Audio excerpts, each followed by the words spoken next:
After farming the Axie V5 relic all day, I will openly admit this one in advance. I completely give up on this, and lol mad guy hooked me up, so massive thanks for that. I mean, just sitting there doing 17 excavations to try and get a hold of it, then you run it and it drops the Tigress Prime receiver, or whatever it is. Yeah, I was getting rather frustrated at it, so I caved. So, to build her, you will need 3 tellurium, 500 plastids, that's not so bad, 3 control modules, not so bad, 15,000 polymer bundles. Yeah, now you start to see where the prime side of this comes in. 3 tellurium is a pain to get anyway. 3 neural sensors, 5 nitin extract, they can be a bit of a pain to get a hold of. 15,000 salvage, 12,000 circuits. This is one expensive helmet. And then you've got the chassis that needs 2 argon crystals, 6,000 rubido, 18,000 ferrite, 3 morphics. Yeah, they are expensive. But it only takes 12 hours to build the 3 parts, and then obviously 3 Orokin cells on top of that, and you have yourself 1 Valkyr Prime. Yeah. Or you would if you had the argon crystals to do it.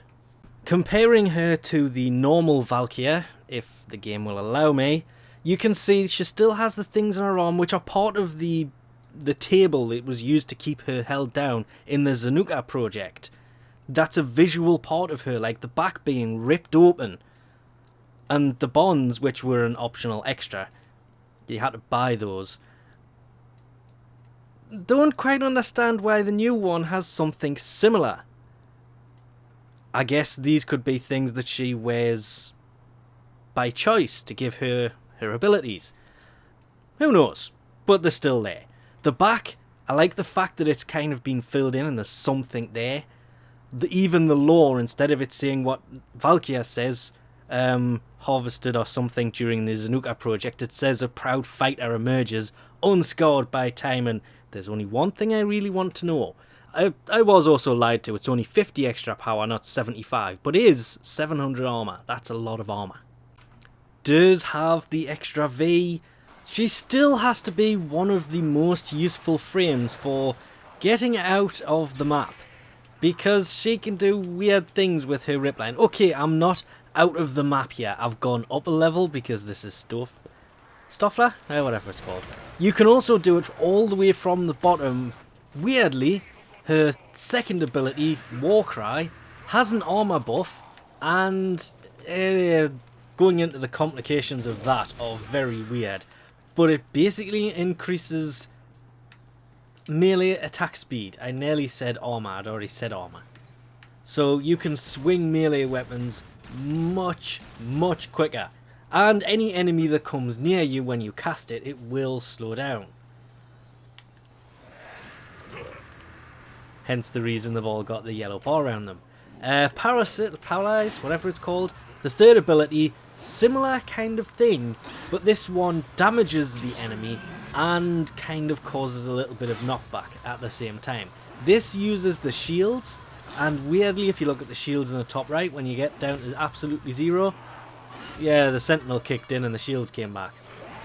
It will eventually kill things, it just takes a really long time. But the best thing about it is it works through walls. It's doing 19 damage, that was 8 damage. I think I knocked him off the side. Nope. Through the wall. That one actually killed him. Then of course there is Hysteria, where she basically pulls out claws, and you can use this with Warcry to actually increase the rate of fire for this, and she basically just annihilates anything that gets in front of her. This is a capture mission, so let's find the thing I'm supposed to be capturing and take it down. I like this, especially the big circle that is around her right now on the floor. That is the aura that comes with it. Any enemy within line of sight when deactivated, a certain percentage of the damage you have received as incoming damage will be sent upon them. So you can actually do damage to them. There he is.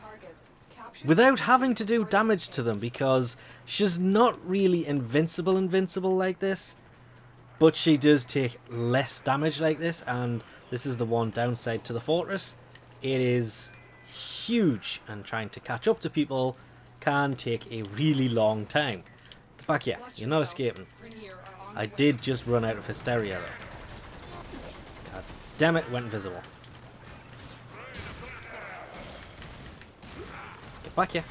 You're not getting away. You cannot escape, my Bratton. Well, you can. And it does look like you are. Haha! Hysteria for the win. I think I downed them. Yes, I did. But anyway, anybody within that radius will do it. You'll also notice a percentage timer on the bottom right. Once it hits 100, you will basically be running insane power consumption. That was something that was changed with her a while ago.